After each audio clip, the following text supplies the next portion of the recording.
Real English for your daily life. Master English together.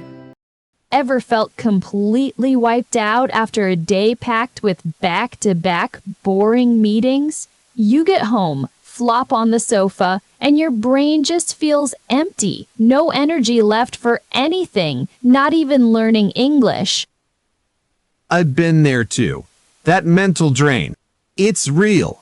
When your mental energy's gone, everything slows down. Work feels harder, motivation disappears, and you just want to shut down. This episode's for all of us who've hit that invisible wall. We're diving into why these day-to-day digital burnout moments happen, and, more importantly, how to stop them from stealing your focus and joy. This is a B1 level episode perfect for intermediate learners. Beginners, you're absolutely welcome to join us too. We'll keep things clear and super practical. Here's the thing. You probably don't realize how much your mental energy gets eaten up by long, dull meetings or endless social calls that don't really add value. By the time you're done, you feel more exhausted than productive. And that exhaustion isn't just tiredness, it's cognitive burnout. Science tells us that your brain can only handle so much before it demands rest. Ignoring that leads to stress and a serious lack of focus. Now, quick question for you. How many hours a week do you spend on meetings or low-energy calls? Think about it and answer in your head real quick. I won't ask for a number, but some of these meetings feel never-ending, right? You're stuck listening when your brain's already checked out, sweating over what could have been an email. And there's one thing we discovered that makes a huge difference. A tiny trick you can start using right now to protect your mental energy from burnout. Plus, we'll share 2 simple and science-backed steps to set mental boundaries and recharge effectively without feeling guilty. So if you're multitasking with us, maybe scrolling your phone or taking a quick break, stick around. By the end, you'll have fresh ways to keep your focus sharp and your energy topped up. And later in this episode, we'll give you one tiny trick that's surprisingly easy but powerful. But first, stay until the end for our word tour 5 key expressions that'll help you talk about mental energy and burnout like a pro. We're about to unpack the psychology behind digital burnout and how to set boundaries that work for your brain, not against it. Let's get started. Because your mental energy deserves protection and your focus matters more than you think. You know, Noah, I've been thinking a lot about how these long, repetitive meetings actually drain our mental energy. It's not just about being bored. It's like your brain freezes up, right? Absolutely. It's as if your brain can't handle the non-stop input, and it starts to shut down. You try to keep your focus, but after an hour or two, you're sweating with mental fatigue, almost like your brain is overheating. Exactly. The feeling when your mind goes blank while your body stays put in a chair, that's more than tiredness. It's burnout. And the worst part is, you don't always notice it in the moment. You said burnout. That's a serious term. Most people think burnout is just about working too hard, but it's also about how our mental energy gets consumed by all these low-value distractions. It's the constant partial attention that wears us down. Yeah. Imagine you've got several meetings lined up, each one less engaging than the last. During one meeting, your focus drifts. You start checking your phone. You want to recharge, but the next meeting starts right away, no breaks. That's a perfect setup for cognitive overload. The brain needs moments to reset, but when those moments don't come, the mental energy just evaporates. It reminds me of a week last month. I had at least 5 online meetings each day. I was literally freezing in front of my screen sometimes, unable to move my eyes anywhere but the camera. My brain just couldn't follow anymore. Freezing. Sweating, that's the body's way of telling you something serious is happening inside. The fatigue was so deep, I felt completely burned out. Even after work, I couldn't recharge properly. I just sat there, blank, my mind drained of all focus. It's frustrating because you want to feel energized, to be productive, but the mental energy just isn't there. And that affects your mood, your happiness. You know, this ties closely with something called cognitive load theory. It's the idea that the brain can only handle a certain amount of information before performance drops. Cognitive load. So basically, if you overload your brain, it can't focus well anymore. Spot on. It's like trying to carry too many bags at once. You drop some. The brain needs time to process, to refocus, or else everything feels overwhelming. That explains why after those long meetings, people often say they can't remember what was discussed. Their mental energy ran out halfway through. Yes, and beyond meetings, it happens in social settings too. Low-energy chats or digital hangouts that stretch endlessly can burn your mental energy. You keep up appearances but feel depleted inside. Sounds like social burnout is just as real as work burnout. Sometimes even sneakier because you don't expect social time to drain you. Absolutely. Those environments often lack clear boundaries too. You can't just say time's up. That's where the idea of setting mental boundaries comes in. Mental boundaries? Tell me more. It's about recognizing moments when your mental energy is dipping and consciously stepping back. Like taking 2 minutes in a meeting to close your eyes, breathe deeply, mentally unplug for a bit. So kind of a micro pause to recharge. Exactly. We call it micro boundary setting. It's a simple habit, little breaks, where you protect your focus and slow down cognitive burn. Sounds easy, but I bet people think they don't have time for that. That's the tricky part. Many feel guilty if they take even 2 minutes. But neuroscience tells us it's crucial to prevent overall burnout. Making space for recharge keeps mental energy flowing longer. It's like recharging your phone battery before it hits zero. We all need that, no matter how busy. That's right. And the second step ties into this, scheduling mental recharge times during your day. You mean like time blocking? Yes, but with a mental energy focus. Instead of just scheduling meetings or tasks, you block out protected times to focus deeply or recharge without interruptions. How long are these blocks? Ideally, 3 or more blocks per day. The first block could be for your most demanding task when mental energy is highest. Another block for creative work or learning English. And at least 1 block purely for recharging away from screens if possible. That sounds powerful. What about setting boundaries during these blocks? Like no emails, no calls? Exactly. Those boundaries shield your focus. You say no to distractions that drain energy without adding value.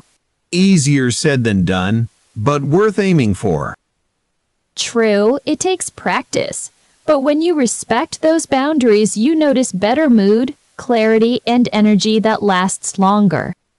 So it's a balance of micro breaks plus daily energy management through time blocks. And both strategies work together to reduce burnout. Your brain needs that breathing room. Sarah, how do we know if we're ignoring these signals? Like, what's a common sign of mental energy drainage? One big sign is feeling mentally foggy or zoned out. You may find your thoughts slipping away in meetings, struggling to follow conversations. Physically, you might feel restless but stuck, like you want to move but can't focus anywhere. That freeze you described earlier? Yes, and maybe sweating under pressure too. It's the body's stress response showing burnout in action. That really resonates. I've noticed those moments after long calls when I just can't concentrate anymore. And that's your brain signaling the need to recharge. Ignoring it only drains more mental energy the next day. So what's a simple way to try micro-boundary setting right now? Next time you feel your focus slipping, give yourself permission to close your eyes for a couple of minutes. Take deep breaths and mentally unplug, even just briefly. That pause can prevent a total mental crash later. Exactly, and over time, practicing these micro breaks builds mental toughness. It trains your brain to recover faster. I see why this is more than just a quick tip. It's a mindset shift about respecting your own energy limits. And mindset is key. When you treat mental energy like a precious resource, burnout becomes less likely. Have you tried this yourself? Yes, and honestly, it's helped me get through days that used to feel impossible. Even if the meetings or calls continue, these small mental returns make a big difference.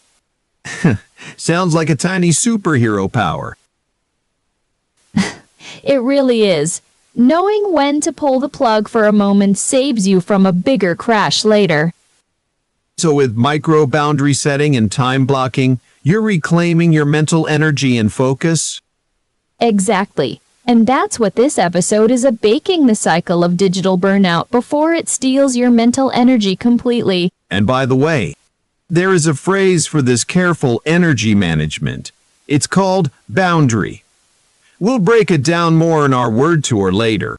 So how do we fix this? How do we protect our mental energy day to day? We'll explore gentle solutions next. But first, let's pause and remember what you're feeling isn't weakness. It's a sign to care for your brain. So, Noah, we've heard a lot about how mental energy burns out through endless meetings and digital overload. But I want to be honest. Here, it's not always easy to set those boundaries or take micro breaks.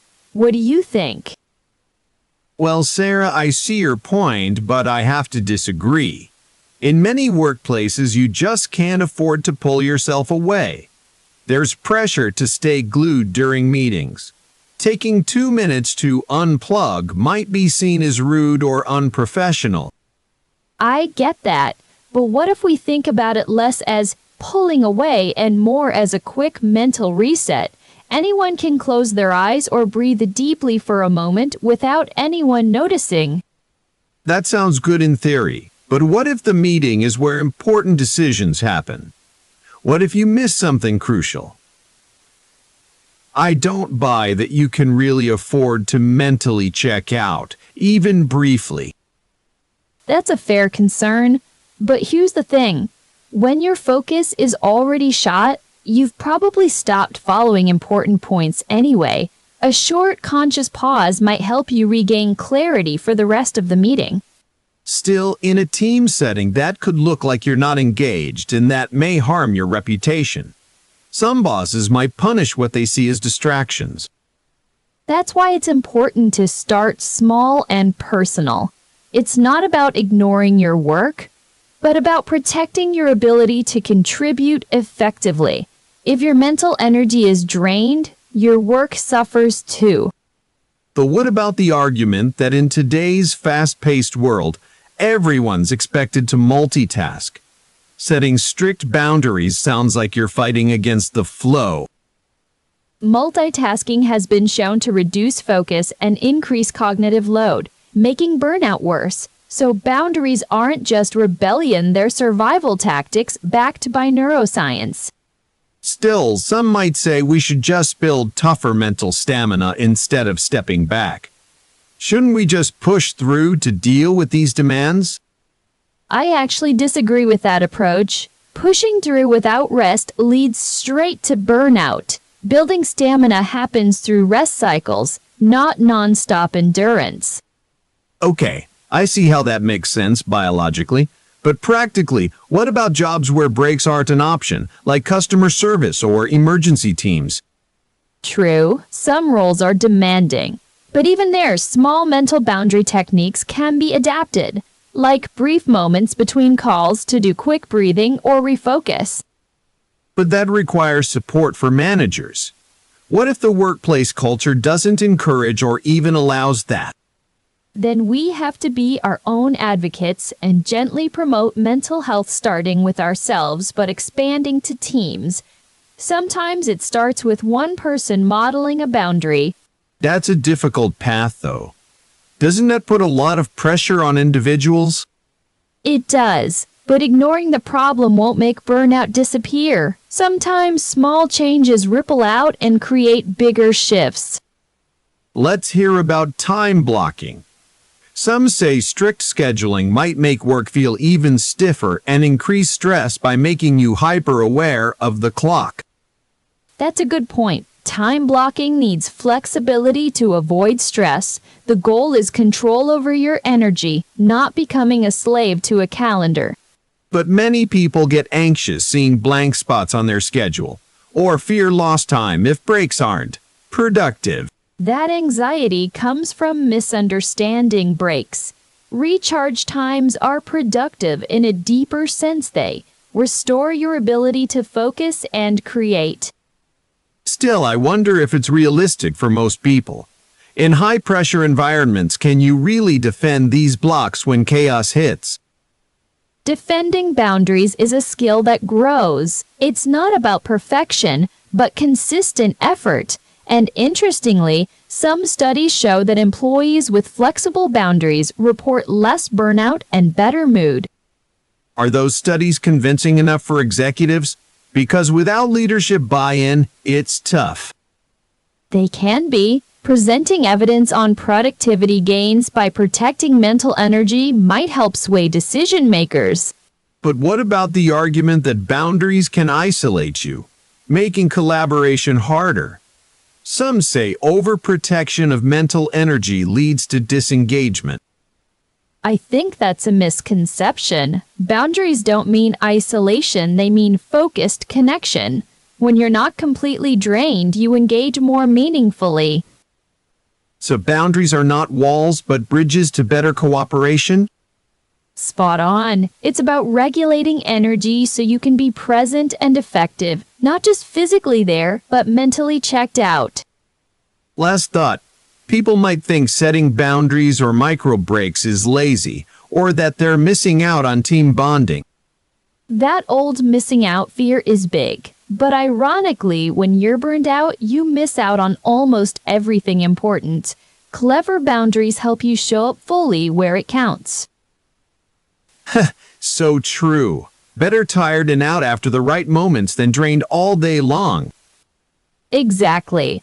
It's a mindset shift we all need, from glorifying constant hustle to respecting mental energy. So setting mental boundaries and protecting focus isn't just nice, it's necessary for lasting performance and well-being. And it protects you from burnout before it takes hold. A small effort, big impact. Sarah, I guess this means we've got to stop feeling guilty about those little mental breaks. Definitely. They're not breaks from work, they're breaks for work.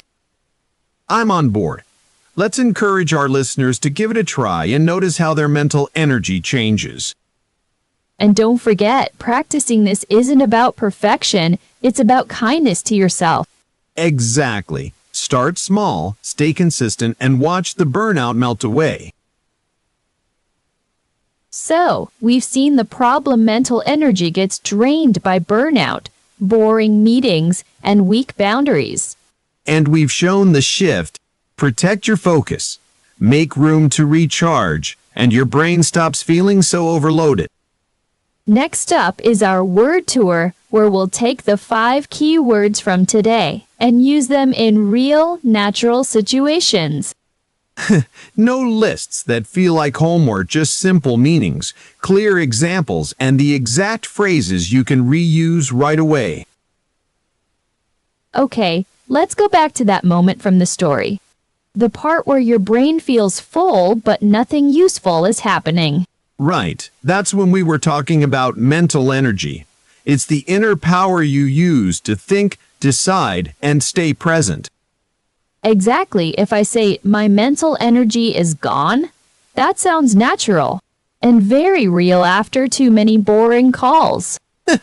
Or after one meeting that should have been an email. I've got no mental energy left. That's a very honest sentence. And notice, we don't use it only for work. You can say, I need mental energy for studying, or that task takes too much mental energy. It's about what your brain can spend. So it's not just being sleepy, it's more like your brain's battery is running low, and you still needed to think clearly. That leads us to burnout. In our story, burnout wasn't dramatic in one instant. It built up slowly from repeated pressure. Yes, and that's the natural feeling behind it, exhaustion that doesn't go away with one night of sleep. I'm burned out is a strong, common way to say you've hit that wall. You could also say, the team's burnout is showing, or I'm close to burnout. Those phrases sound natural in real life because they describe a long drop in energy, not just a bad afternoon. And here's the key difference: burnout isn't laziness. It's when your system has been pushed too hard for too long, and your mind starts resisting everything. That's a really helpful distinction. Now, the word boundary came up when we talked about protecting your time and attention. A boundary is a line you set, so other people, or even your own habits, don't keep crossing it. In a work setting, you might say, I need a boundary around my lunch break, or I've set a boundary on after-hours messages. Both are natural and practical. And yes, a boundary can be mental too. You're not being rude, you're being clear. That's a nice difference. Exactly. When people hear boundary, they sometimes think of conflict, but often it's just a quiet way of protecting your peace. And when that boundary holds, your focus improves. That word is everywhere, but it's worth slowing down for. Focus means where your attention goes. If I say, I lost my focus in the meeting, you know I got distracted and stopped tracking the conversation. Or if I say, I can't focus today, that's the version people say when their brain is jumping around like a browser with too many tabs open. That image is painfully accurate. You can also say, I need to focus on one thing, or my focus keeps slipping. Those are everyday useful phrases. And the point is not perfect concentration every second. It's the ability to return your attention when it wanders. Which brings us to recharge. This word is so useful because it feels physical and emotional at the same time. To recharge means to restore your energy, like plugging in a phone, but for your mind and body. You can say, I need to recharge this weekend, or a short walk helps me recharge. Those are simple, natural, and very real. And please note, recharge doesn't always mean a full vacation. Sometimes it's 10 quiet minutes, no screens, no noise, no extra demands. Yes, and that's why the word fits our episode so well. Mental energy falls, burnout builds, boundary protects, focus returns, and recharge restores. Let's put them together in real life. I'm low on mental energy, so I need a boundary before burnout hits. Then I can focus and recharge.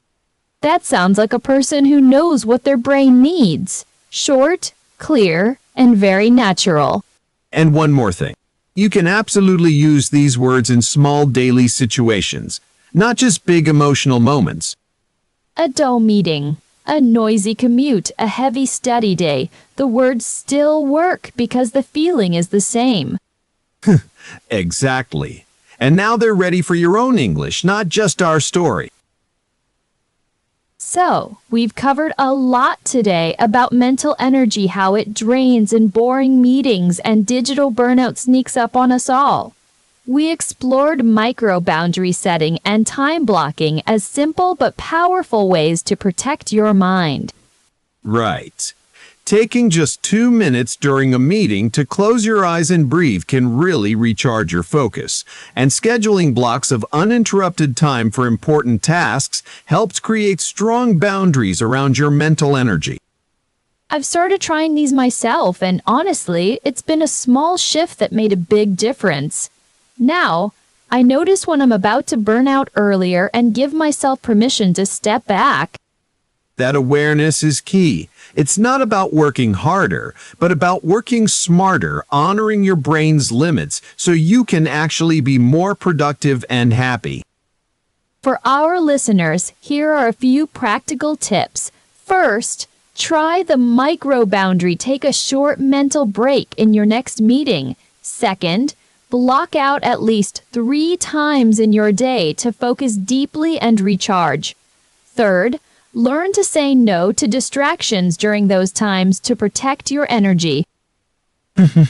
And remember, it's okay if it feels uncomfortable at first. Setting boundaries is a skill that takes practice, but your mental energy will thank you. We hope you found value in this episode and feel inspired to take better care of your brain's energy. Small changes add up. Before you go, we want to hear from you. What's one moment when you felt your mental energy slipping? How did you respond? Or how might you respond next time? It's powerful just to notice these moments. Remember, protecting your focus and recharge time isn't selfish, it's essential. Thanks for listening to Everyday English Podcast. We're excited to keep exploring topics that help you live and learn better. See you next time. Take care and recharge well.